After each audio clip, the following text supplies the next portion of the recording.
김지의 돌직구쇼에 오신 여러분 반갑습니다. 김지입니다. 저는 오늘도 저희 돌직구쇼 오픈 스튜디오 앞에 나왔습니다. 민주당이 이재명 대표부터 계엄 의혹을 제기한 지 며칠 만에 발을 뺐습니다. 정부와 여당을 향해 계엄 아니면 아니라고 하면 될 일이다 라면서 발을 뺀 겁니다. 그런데 이게 그냥 이렇게 발을 뺄 일인가와 관련해서 정치권에서 비판적 여론이 많습니다. 민주당 내부에서도 김부겸 전 총리 등이 대표까지 나서서 이 정도의 계엄 의혹을 근거도 없이 소위 질렀다면 이거 문제다라는 지적과 비판이 나온 겁니다. 잠시 후에 전해드리겠습니다. 전 비가 오나 눈이 오나 매일 아침 이곳에서 여러분을 기다리겠습니다. 김지의 돌직구쇼 지금 라이브로 시작합니다. 잠깐만요.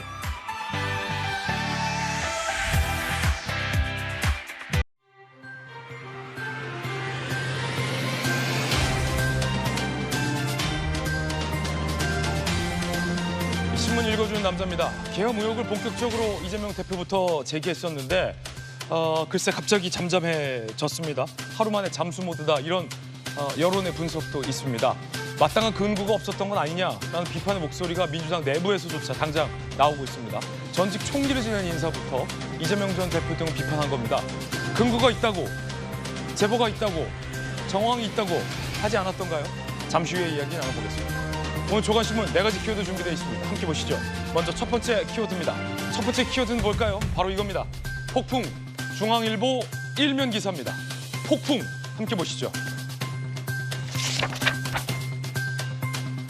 해지면 근무할 의사가 없다. 응급실은 밤과 휴일이 두렵습니다. 추석 연휴 앞 폭풍 전야 응급실 상황 중앙일보가 쓰고 있습니다. 국민들도 밤과 휴일이 두렵습니다. 특히나 추석 연휴를 즈음해서 응급실 이용객이 더 많이 증가해 왔는데 응급실에 근무할 의사가 없다라는 겁니다. 응급실 뺑뺑이는 예년보다 30% 더 증가할 것으로 전망되고 있습니다. 전국 응급실 의사가 73%로 줄어들었습니다. 이어서 다음 키워드입니다. 두 번째 키워드 살펴보겠습니다. 두 번째 키워드는 유출, 동아일보 2면 기사입니다. LNG 선박 뒤처진 중국, 세계 1위 한국의 국가 핵심 기술 빼갔습니다. 이럴 겁니까? 경찰이 화물창 등 2건 이상의 유출을 수사하고 있습니다. 여기서의 이 국가 핵심 기술은 기술적, 경제적 가치가 높아서 해외로 유출되면 안 되는 산업 기술을 의미합니다. K조선의 마지막 보루를 평가받는 LNG 선박 건조 관련 핵심 기술이 최소 2건 이상 중국 등으로 넘어갔다라는 것은 정말 심각한 문제입니다. 달리 간첩이 아닙니다. 이어서 다음 키워드입니다. 세 번째 키워드는 절박. 조선일보가 16면에 썼습니다. 새벽 4시 베이징 인력시장 절박한 란웨이와 몰려든다. 미분양된 아이를 뜻하는 속어라고 합니다. 최대 인력 시장, 매일 수천 명이 몰려와서 일감 구하기에 나선 현장 보도되고 있습니다. 중국 청년 실업의 현장이란 분석이 나옵니다. 이어서 다음 키워드입니다. 네 번째 키워드는 돈이 되는 뉴스입니다. 돈 뉴스 오늘의 키워드는 이겁니다. 활용. 뭘 활용하면 조금 돈이 될까? 함께 보시죠. 자, 이런 기사가 쓰였습니다. 사망보험금 유동화가 추진된다라는 겁니다. 더 쉽게 말하면 사망보험금에 가입해 있는 가입자가 생존 시에도 일부 또는 전부 금액을 연금으로 수령할 수 있게 바꾼다는 겁니다. 기존에는 사망보험 가입자가 생존 시에는 보험금이 지급되지 않았고 사망 시에만 자녀에게 지급됐는데 앞으로는 생존했을 때도 일부 금액을 연금으로 수령이 가능하다라는 내용으로 바뀐다는 내용입니다. 사망 이후에 자녀들에게 지급되는 것도 좋지만 사후보다는 노후가 먼저다라는 것 아니겠습니까? 지금까지 신문 읽어준 남자였습니다.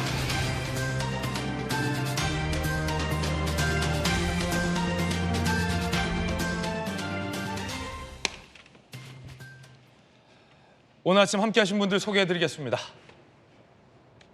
민주당의 법률위 부위원장을 맡고 있는 조기현 변호사, 그리고 돌직구 좌장 서울시 부시장을 역임한 김영주 전 의원 나오셨습니다. 24년 판사 경력이 빛나는 전주혜 전 의원, 그리고 오늘도 법전 들고 나온 정법전 정혁진 변호사 나오셨습니다. 어서 오세요. 반갑습니다. 분명히 제보가 있다고 하지 않았었나요? 정황 제보도 있다고 하지 않았었나요? 그런데 야당 의원 대규모 체포 얘기도 꺼내지 않았었나요? 민주당 당대표부터 꺼내 들었던 계엄 의혹이 며칠 만에 잠잠해졌습니다. 역풍을 의식해서인지 애초에 근거가 없었던 것인지 알 길이 없습니다. 첫 번째 이야기 지금 시작하겠습니다. 계엄령 의혹 역풍에 하루 만에 잠도 못 들었죠. 갑자기 민주당 내부에서 계엄 의혹이 사라졌습니다. 수그러들었습니다. 며칠 전까지만 하더라도 이재명 당대표부터 김민석 수석 최고위원 그리고 다른 최고위원에 이르기까지 이 정부가 계엄을 준비하고 있는 것 아니냐라는 폭풍 계엄 공세가 민주당에서 제기됐었는데 갑자기 조용해진 이유는 뭘까요? 그간의 계엄 의혹 제기 들어보시죠. 이르다 탄핵 정국에 접어들면 박근혜 전 대통령처럼 무너지지 않고 군을 공원에 계엄령을 선포하는 건 아닌지 많은 국민들이 걱정하고 계십니다. 차지철 스타일의 야당 이틀막 국방부 장관으로의 갑작스러운 교체와 대통령의 뜬금없는 반국가 세력 발언으로 이어지는 최근 정권 흐름의 핵심은 국지전과 북풍 조성을 염두에 둔 계엄령 준비 작전이라는 것이 저의 근거 있는 확신입니다. 최근에 계엄 얘기가 자꾸 얘기되고 있고 좀 전에 만들어졌던 계엄안에 보면 계엄 해제를 국회가 요구하는 것을 막기 위해서 국회의원들 계엄 선포와 동시에 체포 구금하겠다 그런 계획을 꾸몄다는 얘기도 있습니다. 이거 완벽한 독재국가 아닙니까? 최근 이진우 수방사령관, 각종군 특전사령관, 여인영 방첩사령관을 한남동 공간으로 불렀죠. 무슨 얘기했습니까? 계엄 이야기 안 했습니까? 한간에는 계엄령 대비를 위한 친정 체제를 구축 중이다. 이렇게 폭풍 계엄 공세에 나섰던 민주당 지도부, 그런데 정성호 의원이 한 라디오에 나와서 계엄할 의지도 없고 의사도 없으면 아니면 아니다라고 얘기하면 될 일이다 라면서 뭔가 한 발 뺀 듯한 발언이 나오더니 하루 만에 이 계엄 의혹은 더 제기되지 않고 있습니다. 그냥 이렇게 발 빼면 계엄 공세가 없었던 일로 되는가와 관련해서 정치권에서 비판적인 목소리가 많습니다. 방금 들어보셨지만 다시 한번 민주당 주요 인사들의 계엄 의혹 제기 발언 정리해봤습니다. 함께 보시죠.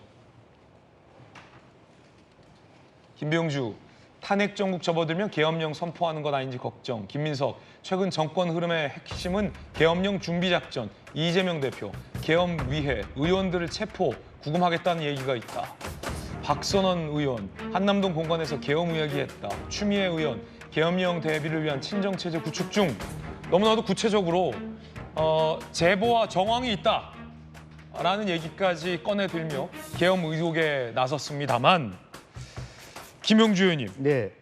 친명계 좌장격인 정성호 의원이 뭐 역풍 때문인지 아니면 근거가 애초에 부실했던 건지는 알 길이 없지만 이렇게 얘기했어요. 아니 뭐 당내 제보라는 게 그런 대개 상상력 아니겠냐 라면서 윤석열 정부가 계엄할 의지도 없고 의사도 없고 그럴 상황도 아니면 아니라고 얘기하면 될 일이다 라고 발언을 했습니다. 이 제보, 계엄의 제보 근거가 당내 상상력이었습니까? 결국? 근데 이제 김민석 의원한테 다시 따져 물어야 되겠죠. 근거 있는 확신이라는 말을 방금도 했습니다. 무슨 근거냐에 대한 그 질문을 정성호 의원이 김민석 최고한테 해야 될 거라고 보여지고요. 근거 있는 확신이라고 했을 때 그 근거가 뭔가를 당에서 좀 밝혀내라 스스로 그렇게 해야 될 것 같고요. 실제로 김병주 의원한테 좀 국민들이 갖는 섭섭함은 뭐냐면 군인 출신들이 군의 대장을 했던 분이 군이 쿠데타를 일으킬 것이다, 계엄을 할 것이다 라는 어떤 의구심을 자꾸 들게 하는, 왜 자기 출신 국회의원들은 자기 지역을 떠나면, 검사들도 마찬가지입니다. 민주당에 있는 검사 출신 국회의원들도 검사들이 다 정치 검사다 그렇게 얘기를 하고 있고, 탄핵해야 된다, 돼야 된다라고 얘기하고, 또 김병주 의원은 그야말로 장성 출신으로서 군대가 이상한 계략을 짜고 있다 이렇게 자꾸 얘기하는 것은, 저는 뭐 당의 입장을 떠나서 조금 스탠스를 좀 달리 생각해야 된다. 예. 일반적으로 다른 분들이 군대에 대해서 계엄할 거 아니냐, 작전 짜고 있는 거 아니냐 했더라도 본인이 가장 군을 대표해야 하는 민주당의 국회의원으로, 군 출신 국회의원으로서 그건 아니다. 우리 군은 그런 걸 할 사람들이 아니고 그런 상태도 아니다라는 입장을 취해야 된다. 저는 그렇게 생각합니다. 예. 박성론 의원도 마찬가지입니다. 국정원 출신이었고 외교전략가 출신인데 그렇게 부안해동하듯이 저렇게 따져 물으면 결국 말했잖아요. 정성호 의원이 얘기한 것처럼 아니라고 하면 되지. 연일 국민의힘에서 아니라고 하고 있잖아요. 예. 아니라고 한다면 아니라고 답을 알았습니다고 합니까? 아니라고 그래도 해도 했죠. 아니라고 해도 계엄 준비하지 않느냐라고 따지지 않느냐. 예, 연일하고 있잖아요. 계속 돌리고 있잖아요. 그러면서 마지막에 가서는 결국 치고 빠지기인 겁니다. 네. 근데 실제적으로 김병주 의원의 말에서 우리가 생각해 볼 수 있는 것은 대통령이 탄핵될 것이다. 탄핵될 때를 대비해서 계엄을 준비한다. 이런 얘기로 저는 솔직히 이재명 대표가 굉장히 초조하고 있답니다. 네. 생각합니다. 본인이 사법 리스크 이전에 대통령의 지지율이 더 떨어지고 탄핵 정국으로 가기를 바라는 그런 어떤 심리들이 이 안에 깔려 있는 거 아니냐.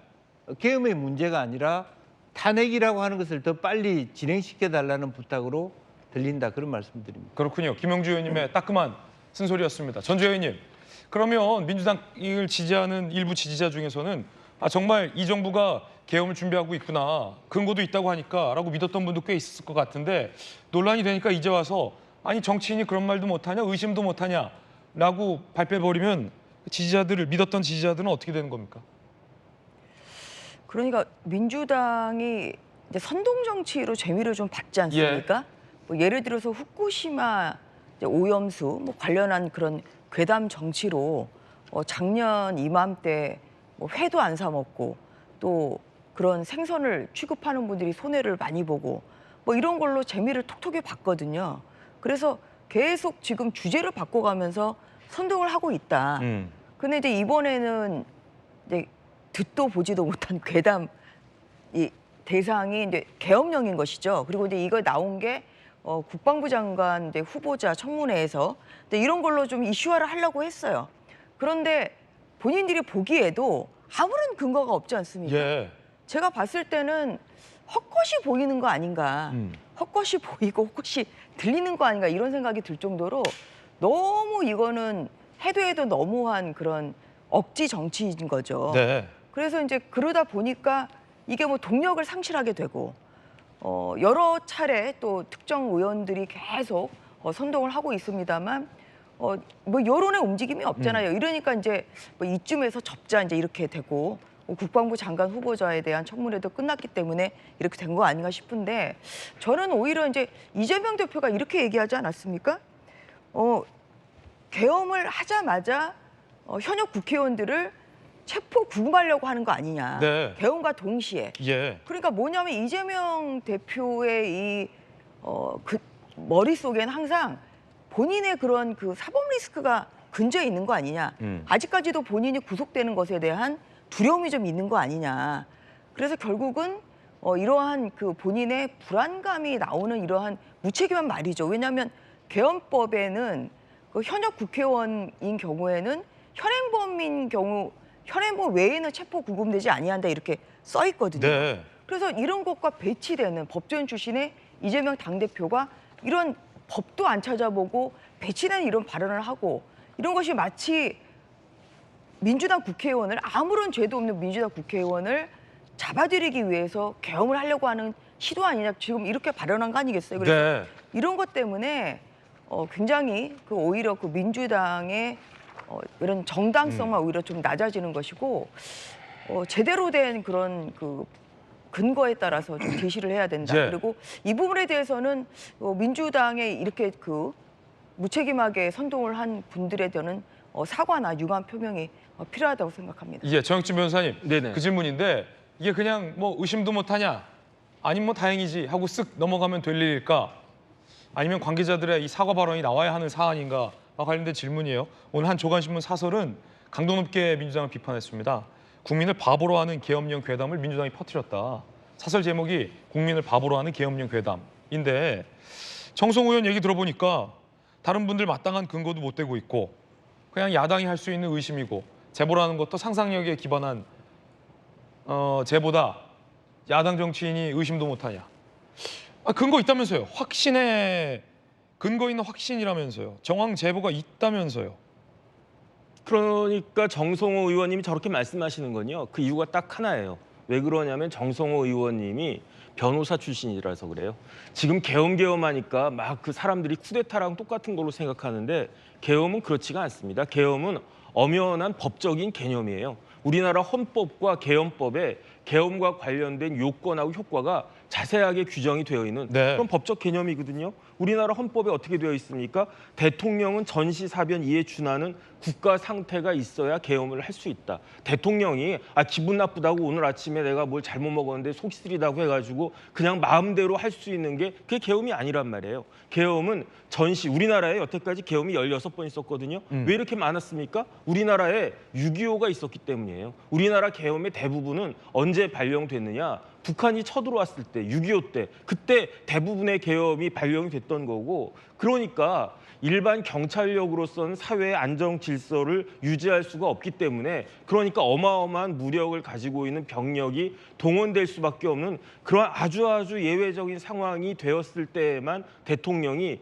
계엄을 발령할 수 있는 것이지 아무 때나 발령할 수 있는 게 아니란 말이죠. 그러니까 김병주 의원 내가 군에 있었고 그러니까 계엄령 그냥 우리 군이 나가면 되는 거 아니냐 이렇게 단순하게 생각을 했었던 것 같은데 그다음에 여기에 대해서 김민석 의원도 맞다 이렇게 동조를 했던 것 같은데 그래도 제정신인 사람은 제가 봤을 때는 정성호 의원님은 그 변호사 출신이니까 헌법 보고 계엄법 보셨을 테니까 이재명 대표도 변호사 출신인데요. 그러니까 그건 조금 이상하다는 그런 생각이 들고요. 그냥 조금 이상하다고요? 그렇죠. 그런데 생각을 해보세요. 지금 우리 광화문에 있지 않습니까? 광화문 앞에 북한군 쳐들어왔습니까? 그다음에 광화문 앞에서 지금 우리나라 국민 100만 명이 시위하고 있습니까? 아니잖아요. 지금 보면 너무너무 평안한 상황인데 이런 상황에서 무슨 계엄을 갖다가 합니까? 지금 2층 관광버스 유턴하고 있습니다. 그러니까요. 그다음에 이제 관광객들 막 쏟아져 들어오고 있고 그러니까 법을 무시하고 군이 그냥 마음대로 나서는 게 그게 뭐냐면 그게 쿠데타인데 지금 민주당 의원들은요. 그 계엄하고 법상에 나와 있는 헌법과 계엄법상의 계엄하고 그냥 쿠데타하고 지금 착각하고 있는 것이 아닌가. 그 다음에 뭐랑 똑같냐면요. 제가 빵집 앞을 딱 지나가고 있는데 갑자기 빵집 주인이 나와가지고 너 빵 훔쳐먹으려고 그랬지 이러는 거예요. 아닌데요. 저 빵을 갖다 좋아하긴 하지만 훔쳐먹을 생각 없는데요. 그런데 갑자기 빵집 주인이 나와가지고 아니야. 너는 빵 훔쳐먹게 생겼어. 이렇게 몰고 나가는 거 아니겠습니까? 너의 정황이 빵을 훔치게 생겼어. 그냥 생긴 게 이런 것도 억울해 죽겠는데 갑자기 빵을 훔쳐먹는 도둑놈으로 이렇게 몰고 나가면은 그러니까 아니면 뭐 의심도 못하냐. 그렇죠. 그러면 나는 경우나 마찬가지라는 주장이세요? 그리고 난 다음에 아니면 말고 뭐 이런 식 아니겠습니까? 저게 지금 제1당의 수준이 아닌가 저는 그런 생각이 들고요. 국민을 바보로 하는 것이 아니라 제1당이 스스로 바보같이 되어가는 것이 아닌가 저는 그렇게밖에 해석이 되지가 않습니다. 세 분 강도 높은 비판 주고 계신데 민주당 관계자의 얘기를 좀 들어보면 언론 보도를 통해서 나타난 것들은 뭐 국방부 장관과 안보실장의 갑작스러운 인사 교체 그리고 군 내의 여러 가지 인사 조치 등이 마치 무슨 군사 작전을 준비하는 듯한 그런 모습으로 비정상적으로 비춰지기 때문에 이 계엄 의혹도 제기된 것이다라는 설명도 나오고 있습니다만 많은 군 전문가들은 그게 그렇다고 해서 곧바로 계엄으로 가진 않는다라면서 그 설명도 비판하고 있는 것이 사실이긴 합니다. 사실 조기현 변호사님, 그 계엄 주장하시는 최고 지도부 몇몇 말고 다른 분들은 몰라요. 이게 근거가 있는 건지 제보가 뭔지 보여주지도 않고 몰라서 좀 조 변호사님도 답답하실 텐데.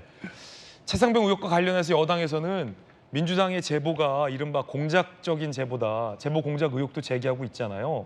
그런데 이 건과 관련해서 윤석열 정부가 계엄을 준비하고 있다라는 제보가 있다고 민주당에서 하셨잖아요. 네. 혹시 제보가 있는 거 맞습니까?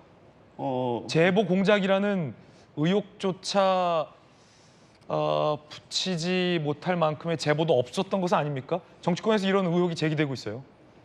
저는 뭐 근거 있는 제보가 있었다고 봅니다. 그냥 제가 뭐 그 얘기를 직접 들을 수 있는 지인은 아니니까. 제보가 확실히 있습니까?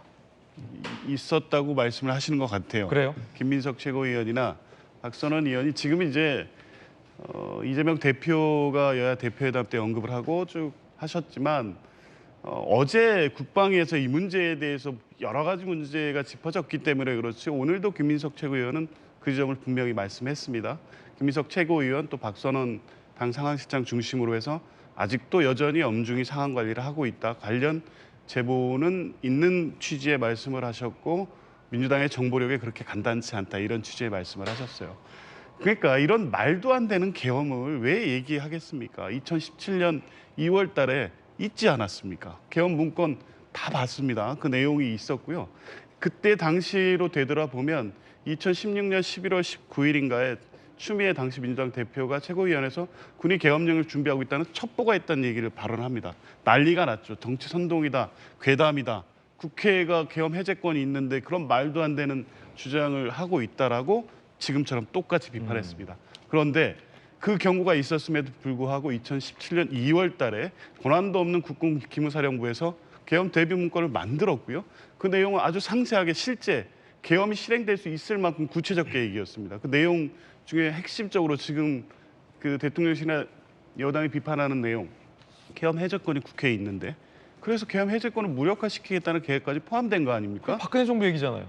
박근혜 정부 얘기인데 군에서 그런 계획을 할 수 있다는 말도 안 되는 지금 2021세기 대한민국에서 가능할 것 같지 않았던 일이 있었기 때문에 그리고 그와 부합하는 여러 가지 정황들이 있다는 여러 가지 내용과 제보가 있기 때문에 그 경고를 하고 있는 겁니다. 그 당시 네. 말씀드리면 그 계엄을 하면 계엄 포고령을 내리고 집회 시위 금지시키고 반정부 활동 금지시키고 네.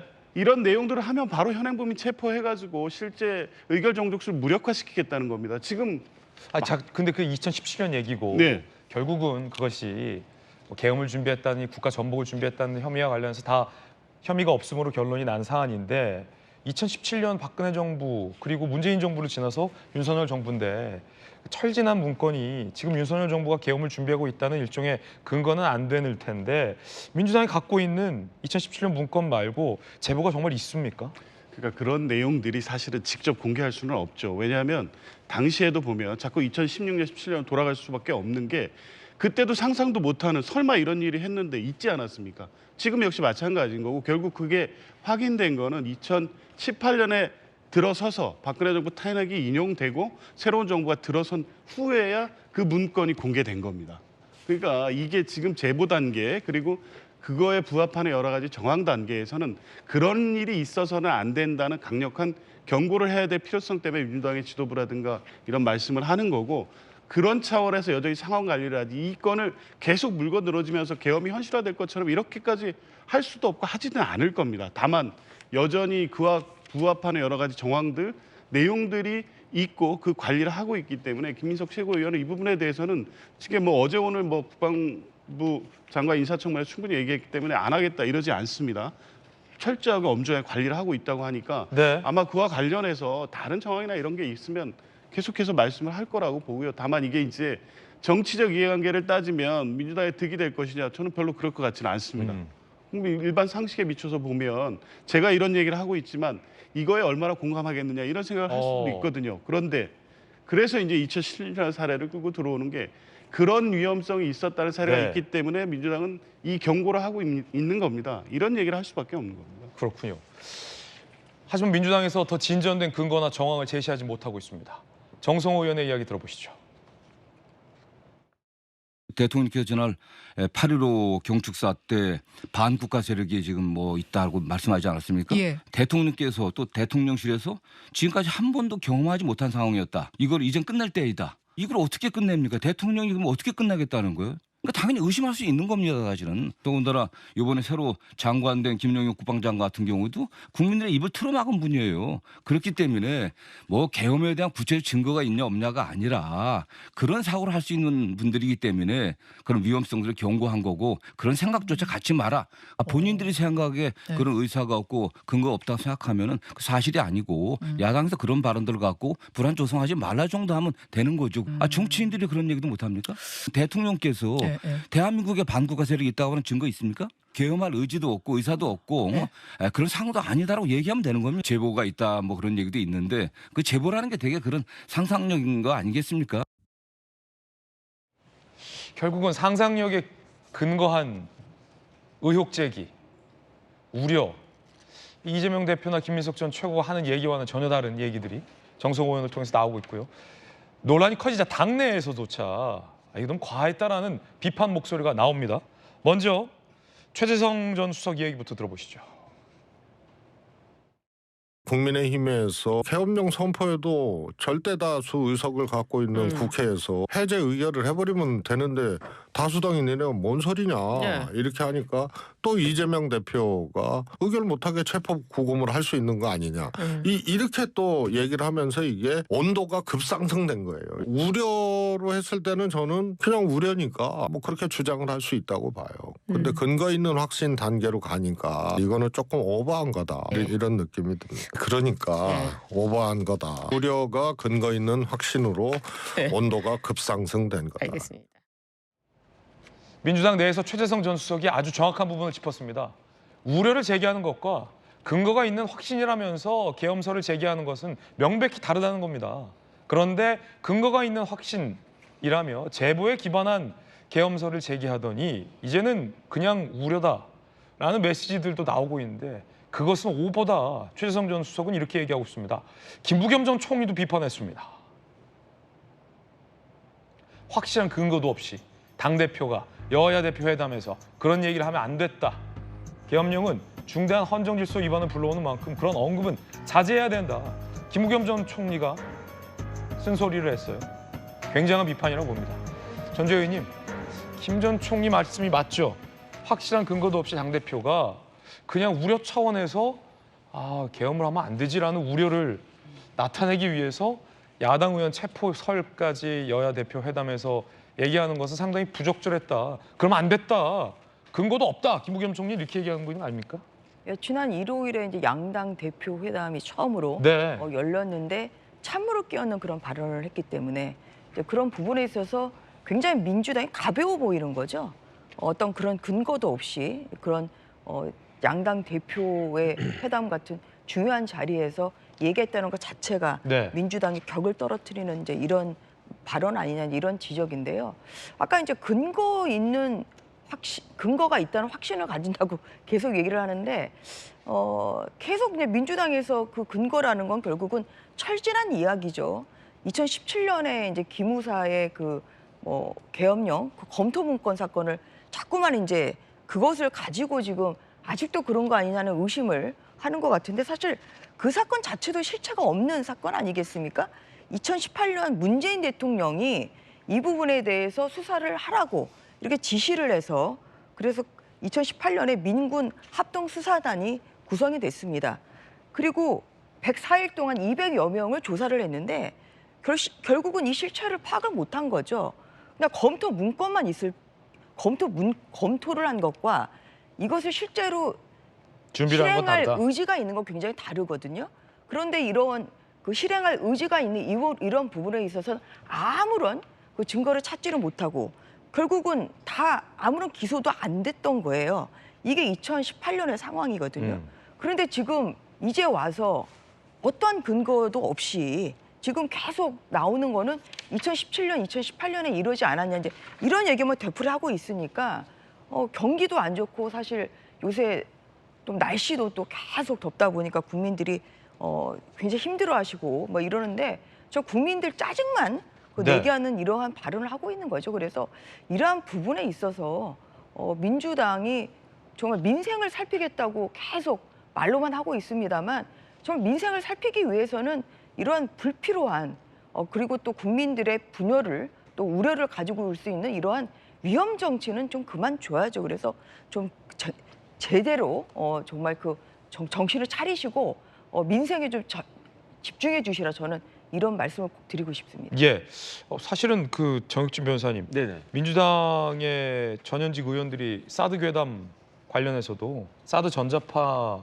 밤이면 밤마다 사드 전자파에 튀겨지는 내 몸이 싫어라는 노래를 부르면서 괴담을 굉장히 선동했다라는 비판도 제기돼 왔었잖아요. 네네. 굳이 뭐 청담동 술자리 의혹은 이 자리에서 언급하지 않겠습니다만 계엄령 의혹 같은 경우도 지금 민주당 핵심 관계자들의 발언은 예방주사다라고 지금 갑자기 주장을 하고 계세요. 예방주사다. 네. 그런 일을 정부가 벌이지 않겠지만 혹시 그런 생각을 못하게 미연에 방지하기 위한 예방주사 차원이다. 근데 예방주사 차원이라 하기엔 예방주사가 너무 컸지 않습니까? 주사 날도 굉장히 컸고요. 야당 의원 체포 얘기도 나왔고요. 아니 지금 만약에 뜬금없이 코로나 예방주사 나왔으니까 맞으라고 그러면은 맞을 사람이 몇 명이나 있겠습니까? 아니 좀 있으면 찬바람 불고 하니까 겨울에 독감 있을 수 있으니까 독감 예방주사 맞아라. 이거는 개연성이 있으니까 뭐 누구라도 가서 많이 맞을 거예요. 하지만 뭐 이상한 병이 있다라고 하면서 그거 혹시 있을 수 있으니까 그 예방주사 맞으라고 하면은 내 몸에 왜 쓸데없는 약물이 들어오느냐 해가지고 아무도 안 맞지 않겠습니까? 그런 예방주사를 국민들에게 맞으라고 하는 것이 아닌가 저는 그런 생각이 들고요. 이재명 대표는 네네. 변호사시기도 하고 경기도지사까지 지내셨고 대통령 후보까지 나오셨기 때문에 계엄령 의혹이 얼마나 현실성이 없는지에 대해서 누구보다 더 잘 아실 겁니다. 정부가 계엄령을 발동하더라도 말씀했듯이 이재명 대표 스스로 말씀했듯이 야당 의원 상당수를 체포해야만 계엄령을 유지할 수 있기 때문에 그렇다면 이재명 대표가 그런데도 불구하고 여야 대표회담에서 정말로 이 정부가 계엄을 준비하고 있는 것 같은 얘기가 있다라고 언급한 건 김민석 최고가 뭔가 본인에게 왔다라는 글쎄 그게 뭔지는 모르겠습니다만 그 제보를 이재명 대표에게 보여주고 현 정부의 계엄 위험이 있다라고 알려줬을까요? 아니면 그 제보를 이 대표에게도 보여주지 않은 채 이 대표가 김민석 전 최고를 믿은 걸까요? 글쎄요. 그런데 그런 걸 다 떠나가지고 계엄령을 통해서 이재명 대표나 민주당이 얻을 수 있는 게 뭐가 있을까? 전 하나도 없을 것 같거든요. 예. 그다음에 제보 그러는데 제보가 제일 많이 들어온 데가 어디입니까? 언론사잖아요. 예컨대 뭐 누가 어떻대더라 이런 그 제보가 들어오면 언론사에서 다 받아가지고 그거를 기사화합니까? 그런데 도대체 어떤 제보인지 모르겠는데 그 제보가 제1당, 제1야당에게 들어갔는데 그거를 갖다가 무턱대고 이걸 이런 식으로 이야기를 갖다가 합니까? 저는 희한하다는 그런 생각이 들고요. 그다음 조금 전에 청담동 이야기 하지 말라고 하셨는데 청담동 이야기를 하지 않을 수가 없는 게 청담동을 그렇게 김의겸 의원, 그다음에 이제 기자 출신에다가 청와대 대변인 출신의 김의겸 의원이 확신하고 있었던 게 뭡니까? 그 근거가 뭐였습니까? 제보였잖아요. 그 제보 뭐 녹취록도 있고 그러니까. 그런데 그런 제보 있으면 기자들은 확인하지도 않고 제보가 있으니까 이건 무조건 팩트야 이렇게 생각을 갖다 합니까? 제가 봤을 때 지금은 계엄령은 그 청담동 수준만도 못하는 것이 아닌가. 만약에 그런 종류의 제보가 있으면 지금이라도 오픈해야 되는 거 아니겠습니까? 그래가지고 이러이러한 거니까 이러한 말도 안 되는 상황에서 대통령이 계엄령을 발령할 수도 있었을지 모르겠다. 이런 판단이라도 해야 되는데 그것도 내세우지 못하면서 무슨 계엄령 운운하는지 저는 도저히 이해가 되지가 않습니다. 그런가 하면 그 가운데 민주당의 한 의원이 검찰이 이재명 대표를 법정 연금하려 하고 있다라고 발언해서 논란이 일고 있습니다. 들어보시죠. 야당 대표 법정연금 시도 중단하라. 검찰 독재, 정치 탄압 중단하라. 검찰은 지난 국회에 내도록 야당 대표를 향한 법정 구속 기도를 반복하였습니다. 날마다 법정에 출석시켜 당무를 마비시키고 법정연금이라는 신조를 만들 정도로 기도를 하고 있는 것입니다. 이제는 야당 정치는 물론 보좌관, 비서관, 언론인에 이르기까지 전방위적인 통신자료 조회를 빙자한 사실상 민간인 사찰을 벌이고 있습니다. 오늘 여기 계신 분들이 이재명의 분신으로서 단결해서 이 어려운 난관을 지혜롭게 헤쳐 나가기를 바랍니다. 안규백 의원이 언급하고자 하는 취지는 검찰이 너무나도 많은 혐의를 계속 이제 기소를 반복하다 보니까 야당 대표가 이 당대표 업무에 집중을 못하게 계속 법정을 오가게 검찰이 일부러 만들고 있다라는 내용이 핵심이긴 합니다만 마치 그 표현을 군사 독재 정부가 야당 총재를 가택에 연금시키는 듯한 장면을 연상시키는 법정 연금이라는 표현을 썼습니다. 앞서 계엄도 그렇고 가택연금을 연상시키는 법정 연금 주장도 그렇고 계속 현 정부를 군사 독재 정부에 연상시키는 듯한 발언이 아니냐라는 이 의도성과 관련해서 논란이 일고 있습니다. 법정 연금 사실 없는 개념이긴 해요, 김영주 의원님. 네. 그리고 이런 반박도 가능할 것 같아요. 그러면 야당 대표면 야당 대표라는 이유로 범죄 혐의가 있고 관련자들이 구속이 됐는데 그러면 법정 연금을 시키면 안 되니까 기소를 하면 안 되냐? 야당 대표는 혐의가 있어도 봐줘야 되냐라는 반론이 나올 것 같기도 해요. 네. 이것도 연금 개혁안의 일종인가 모르겠습니다. 그 연금과 이 연금은 다릅니다. 예.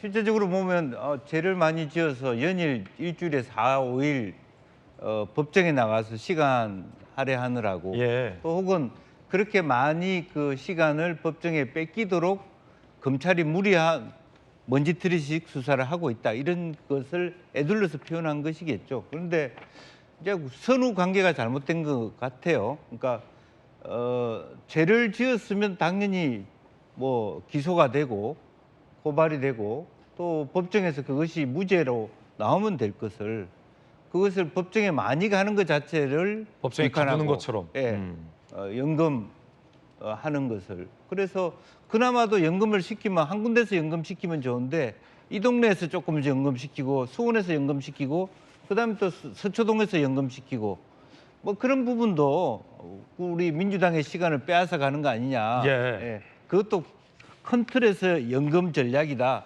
이렇게 안규백 의원이 얘기하는 것 같습니다. 안규백 의원은 아시다시피 계속 국회에서 국방위원만 하셨기 때문에 네. 안보와 보안의 전문가세요. 연금 전문가십니다. 근데 어쨌든 이 단체 자체가 한 30명의 민주당 의원들이 모이셔서 지난 7월 말에 발족을 여민 포럼이라고 발족했는데 말하자면 어떻게 보면 이재명 대표 방탄 포럼 그렇게 해도 과언이 아닌 것 같아요. 이제 그런 부분들이 과연 정말 민주당의 백드롭을 좀 보면서 사실은 부끄럽게 만드는 겁니다. 민주당의 백드롭은 새로운 민주당, 다시 뛰는 대한민국. 그다음에 먹사니즘 이렇게 얘기해 놓고 실제로 당에서 얘기하는 모든 메시지는 계엄, 연금, 공포정치, 네. 보복정치 이런 것으로 가고 있습니다. 이렇게 되면은 나라가 정말 민생은 누가 책임지냐, 소는 누가 키우느냐 이런 얘기를 할 수밖에 없는 거 아니냐. 그나마도 어떻게 보면 민주당은 현 정부의 어떤 의료 대란이나 대통령의 여러 가지 판단 미스나 이런 것들을 정확하게 받아 안음으로써 민생에 몰입함으로써 당 지지율을 제고하고 신뢰를 올릴 수 있는 기회인데 그것 스스로를 네. 안에 연금 이런 얘기하면서 다 깨먹고 있는 거 아닌가 그런 아쉬움이 있습니다. 법정에서 재판을 받는 것이 죄가 없는 사람에게는 이 무죄를 입증하는 이 사법 절차이기도 한데 저것을 그냥 법정에 가둔다라고 법정 연금으로 해석하는 발언이어서 논란이 일고 있는데요. 조계현 변호사님, 민주당 내부에서 이런 얘기를 하더라고요. 계엄, 연금 이런 어떤 과도한 주장들이 오히려 야당이 건전하게 현 정부를 견제하고 비판하고 있는 야당의 건전한 다른 비판들을 신뢰성을 굉장히 잃게 만드는 것 아니냐라는 야당 내부의 비판과 우려도 좀 있습니다. 어떻게 보십니까? 이번에 법정 연금 나왔습니다. 여러 정치 상황으로 보면 그러한 이 논쟁이 계속되는 게 이익이 될 것이냐에 대한 검토나 고민은 있겠죠. 그런데 필요하다고 보기 때문에 문제 제기를 계속하는 겁니다. 이게 아무 문제 없고 상황에 특별한 어떤 변수가 안 생겼는데 민주당이 그냥 아무 근거 없이 그냥 주장만 막 정치적 공방만 나열하고 있느냐. 그렇지 않죠. 이런 문제에 시발이 된 것은 대통령의 8.15 경축사 그 이전부터 임기 내내 계속됐던 반국가 단체 언급 그것도 그 개념에 뭐 근거도 없으세요. 도대체 반국가 세력이 어디까지인지 누구를 지칭하는 것인지에 대해서 제대로 언급이 없거든요. 물론 연설문 내용 중에는 뭐 인권 세력을 참칭하거나 뭐 이런 취지로 말씀을 하시는데 그게 누군지 모르는 어떤 특정 세력을 적대시하고 그를 싸워 이겨야 된다는 취지의 발언을 지금 2년 내내 계속 해 오셨고 그리고 최근에도 역시 진영과 세력을 나누는 분열적인 발언을 8.15 경축사에서 하십니다. 이런 부분이 다른 어떤과 연관돼 있는 내용들이 아니냐라는 비판을 할 수밖에 없는 상황이고 법정연금 같은 경우에도 결과적으로 이제 계속 묶여 있으니까 그걸 그런 식으로 표현을 한 건데 이제 따지고 보면 지금 4개의 재판이 진행되고 있지 않습니까? 선거법, 증거인멸교사, 대장동 등등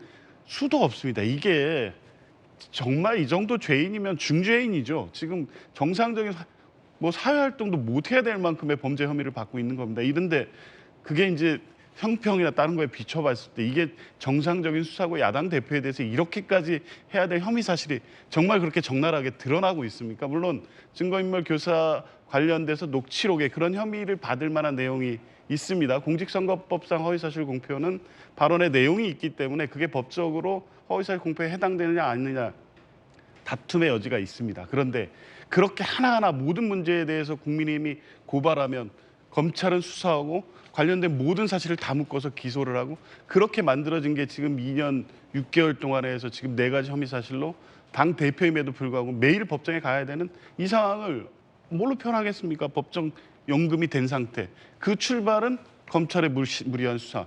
이 논리적으로 되는 주장 아니겠습니까? 근데 그런 주장에도 불구하고 그러면 이렇게 범죄 혐의가 많고 야당 대표는커녕 정상인의 사회생활도 어려울 정도의 삶을 살아온 이재명 대표가 이끄는 민주당에 대한 당에 대한 지지율 그리고 정부에 대한 지지율, 국민의힘 지지율 국민들이 그런 당을 이렇게 지지하고 있다면 이 부분은 어떻게 설명하시겠습니까?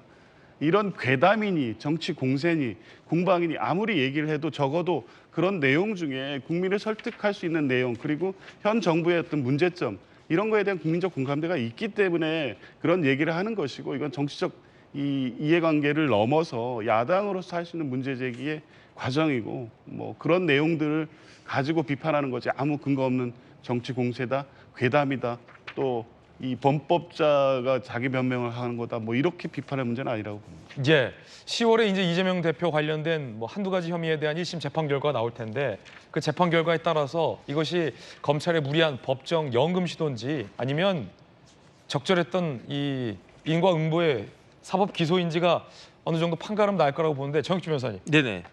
제가 봤을 때 민주당은 사실 걱정을 해야 돼요. 걱정을 해야 되는데 뭘 걱정해야 되느냐. 법정 연금을 걱정해야 되는 게 아니고 네. 법정은 법정인데 뭘 걱정해야 되냐면 법정 구속을 걱정해야 돼요. 연금이 아니라 구속을 걱정해야 된다. 왜냐하면 10월에 판결 나올 거거든요. 네.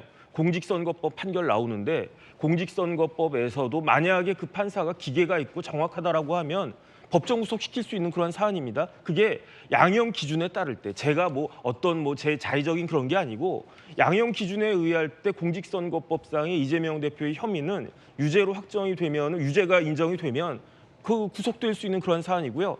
더 구속될 수 있는 사안, 무조건적으로 구속돼야 되는 사안이 양형 기준에 따를 때 그 위증교사죄거든요. 위증교사 때 저 정도 되면은 징역 한 3년 정도 때리고 그다음에 법정 구속해야 되는 것으로 그렇게 나와 있고요. 그다음에 제가 사례 찾아보니까 위증교사죄로 법정 구속된 케이스도 상당히 많이 있더라고요. 그 전주에 그 의원님 판사 오래 하셨으니까 위증교사죄 그 선고하면서 법정 구속하셨는지 안 하셨는지 물어보면 알 것 같고. 이거 법정 구속하셨습니까? 위증교사 사건 하시면서? 위증교사 사건이 이렇게 특별히 기억나지는 않는데, 네. 근데 이제 이 사건 같은 경우는 법정 구속된 사례도 있습니까? 굉장히 그 죄질이 사실 중하죠. 예. 또 부인하고 있기 때문에 그래서 충분히 뭐 유죄가 선고가 된다고 하면 양형에 있어서 구속까지 실형까지 선고될 수 있는 그런 사안이라고 생각합니다. 예. 그다음에 더 중요한 거는요. 더 걱정해야 될 건 뭐냐면은 그 연금 걱정해야 될 게 아니고 돈 걱정해야 돼요. 왜냐하면 민주당은 이제 물어내야 됩니다. 얼마 물어내야 됩니까? 434억 7천만 원 물어내야 돼요. 만약에 이제 대법까지 유죄가 확정된다면이라는 전제가 있어야죠. 그런데 예. 제가 봤을 때 이게 무죄가 나올 가능성은 거의 없고요. 100만 원 이하 나올 가능성도 거의 없다라고 생각이 되니까 제 입장에서는. 정익준 변호사님 개인적 보시기에. 그다음에 개인적 의견이 아니고 이거는 그 양형 기준에 따를 때 이거는 최소한 1,000만 원 이상 법정 구속도 가능한 사안이라니까요. 제 이야기가 아닙니다. 대법원 양형 기준 이야기고요. 그러면은 400억이라고 치고 민주당 국회의원 200명이라고 치면 1인당 2억씩 모아야지 400억 모아지는 거 아니겠습니까? 제가 봤을 때 지금 민주당은 저런 법정연금 저런 거 걱정하지 마시고 어떻게 하면 434억 7천만 원 정확히 모을 수 있을지 그거부터 지금 대비해야 되는 것이 아닌가 싶습니다. 그 가운데 여야가 막말을 주고받으며 설전이 일기도 했습니다. 그 장면 보시죠.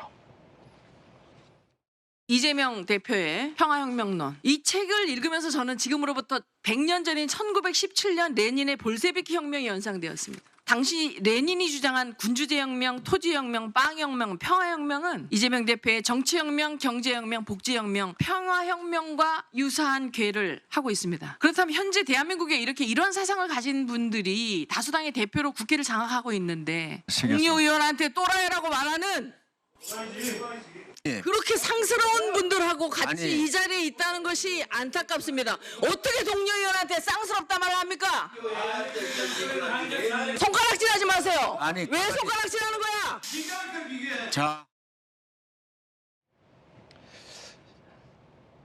개헌한 지 얼마도 안 됐는데 이 대표의 혁명론을 레닌에 비유한 것도 좀 부적절했고 그렇다고 또 XX라고 동료 의원에게 한 발언 또한 부적절해 보입니다.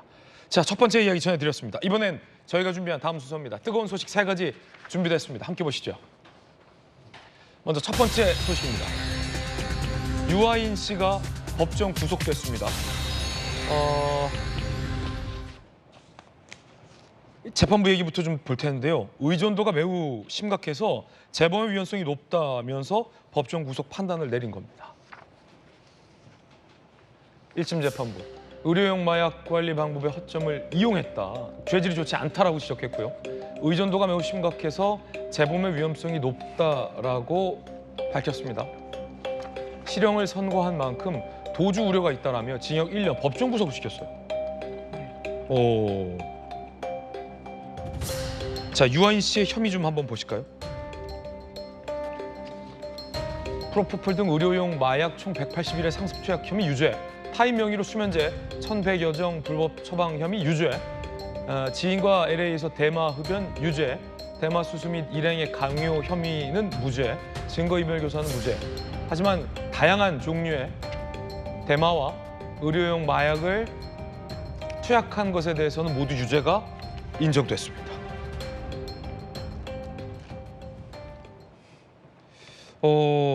이 마약 투약과 관련해서 연예인에게 이 법정 구속이 나온 것은 매우 좀 이례적인 조치이기도 합니다. 그간 너무 사회적으로 솜방망이, 이른바 초범이라 봐주는 훈방에 가까운 솜방망이 처벌을 한 것 아니냐라는 목소리도 있었는데 24년 판사 경력의 전주의 전 판사님, 지금 재판부가 유아인 씨에게 법정 구속을 한 까닭은 뭘까요? 그러니까 제가 재판장이었으면 좀 고민을 했을 것 같아요. 왜냐하면 유리한 양형이라는 거는 이제 유아인 씨가 초범. 예, 이전에 이런 뭐 대마나 뭐 이런 걸로 처벌받은 적도 없고 아예 다른 죄로도 처벌받은 적이 없기 때문에 보통 초범인 경우는 집행유예를 선고를 하는 경우가 많거든요.